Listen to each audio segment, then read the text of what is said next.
निकी भोकाड पसरू नको निकी. काय हो, काय झालं? का ओरडताय तुम्ही तिला? काय बोलायचं आता? ही नाही त्या इव्हेंट मध्ये गेलो तिकडे डीजे वाल्याला काय सांगून आली, मी बोलले तुमचा डीजे खूप बोरिंग आहे.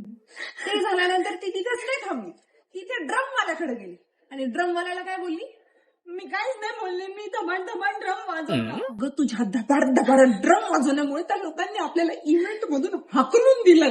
नाही, तिकडे जो ग्रुप होता त्यांनी माझं ड्रम एन्जॉय केलं म्हणूनच तुम्हाला आणि मला सगळ्यांना बाहेर काढून टाकलंय. यु नो व्हॉट निकी, मी ठरवले तुला इथून पुढे कधीच माझ्यासोबत घेऊन नाही जायचं. मी येणार आहे. मी नाही येणार आहे. तू नाही येणार आहे.